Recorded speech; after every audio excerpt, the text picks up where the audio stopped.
right? These are top conditioned, 21 years old, you know what I mean? They've been trained, they've been babied, they get hurt. That's why I say sports show what the human body is capable of, but they're not what the human body is designed for. Your body is designed for the movements you need to get you through life, for your survival. Can't hear you. I can't hear you either.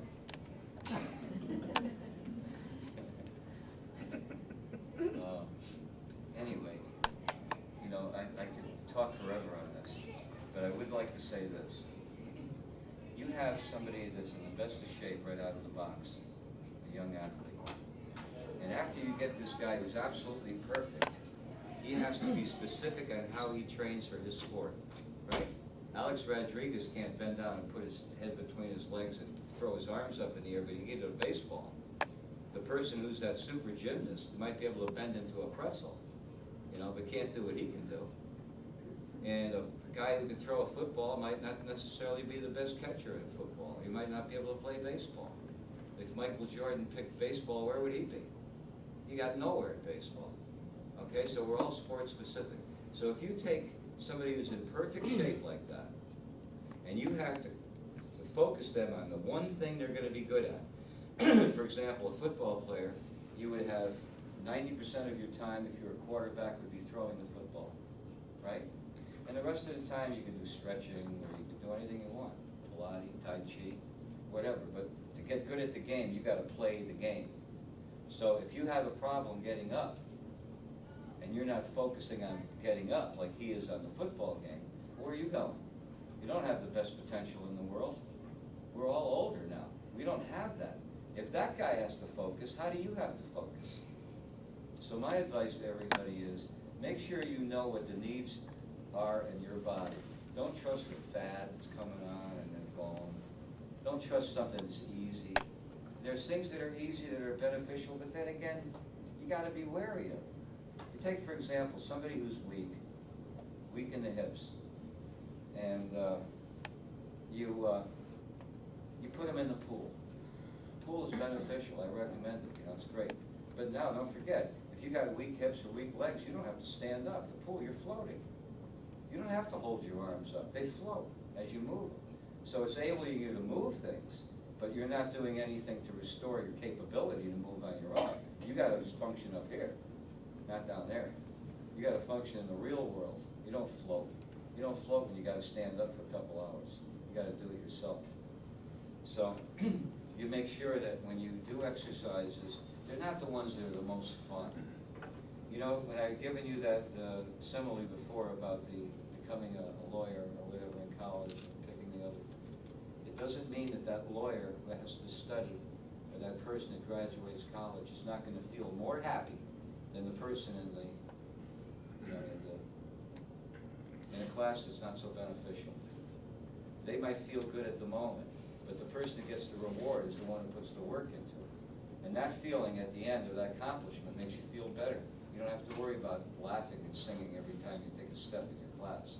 You got to think about what you need. Picking out an exercise program is not like picking out a new blouse. You pick out the color you want and the cut you want. Picking out an exercise program is just as important as picking out the right curriculum for a college education. And if you treat it that way, you're going to be successful. But if you're blind and you're trusting somebody to tell you the truth, so as my last something switch. I never look at these things. All right, this is something talking about. I was just going to open it up to questions, but I know there's a lot.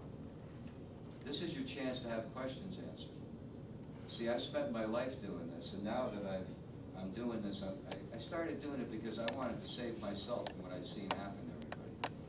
And I really put myself in earnest. I have the athletic background to be able to disseminate this. I'm also an engineer, so I'm able to understand exercise equipment real good. And so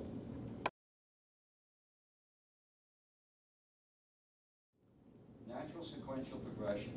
Let me give you about one of the failings of resistance training. How am I doing, so? Too much talking? No. Too No. fast? No. Am I too fast? No. Okay. Okay, I'm going to show you something. This is very simple to understand. Now, weight training done with the mind-body connection, not directing your arm what to do, but just having a job to do. You have to push the weight, you push it, your body knows what to do. You don't have to tell it what to do. It's ridiculous. It's the only sport that does that. What are you kidding? So now you have a natural human movement. Here's a natural human movement. When I walk, when I run, when I jump, when I kick, it always happens in this sequence, not involving this part of the body, which is involved too. Your head moves. I'm not going to go there. But let's handle from the rib cage down. First thing that happens before you can kick or walk is your abdominals flex. That's the first thing. This has to solidify. And then one of the quadriceps muscles is called the rectus femoris. Now all the quadricep muscles attach to the front of your leg and straighten your leg. They attach from below the knee on top of the femur. But the rectus femoris attaches below the knee and above the hip. That's why we don't move like this. Because every joint has another connection, so we can move smoothly. So that when you walk and when you run and you jump, the muscle that coordinates hip movement and knee flex, knee extension, is the rectus femoris. So first the abdominals flex, then the rectus femoris picks up your leg and the other hip flexors. And then as a last resort, the last movement, is your lower leg extends. That's the way it happens. And you never have force against your lower leg until it's about, it's got another 20 degrees to go. No matter what you're doing, running, walking, jumping, doesn't matter. This happens, see? Okay, so they put you on an exercise machine for a knee problem. What's the machine? The machine is a seated leg extension, which looks so smart. This machine is going to be as archaic as could be in another 50 years. It's going to take people time to catch on. Here's the danger in the leg extension they give you in therapy. See, first of all, your lower leg never extends unless there's flexion on the front of your body. In other words, this has to be going in this direction. Now, in a leg extension machine, your leg is pressed down against the seat. It's not coming up. It's not doing this. This is going this way, and that's coming up. It's kind of like taking a broom handle, laying it over the edge of this desk, and pushing down on this end, and then the other part comes up. You're not picking that up. You're pushing down on this. So what happens is, there's a number of problems. First of all, this is not tensed, and there's no way that any human movement is not tense on both ends of a muscle. You can't work one end of a muscle, like lower bicep. No, it's crazy. So now here's what happens. This is being pressed down, and because of that, this comes up. Now there's two things wrong with that.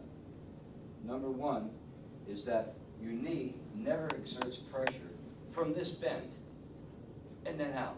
It's only from here to there. Remember we showed you that? It only goes from here. I don't care what you're doing. It does that. And now it's bent all the way back, and the knee never initiates movement. Remember I said this happens first and then that happens? This never happened. This never happened. They're taking it out of sequence. Your knee extends because of very complex compound angles that your body's constantly creating without our knowledge. But when you isolate one joint like that, you're putting all the stress on your knee where it would normally be shared between here and here. Now instead of being shared joint stress, you got 100% on your knee. That's therapy. Better be careful. Better be careful. See, that's the way weight training is being taught now. Weight training is being taught as isolating each muscle. You can't isolate a muscle. It's not possible to isolate a muscle.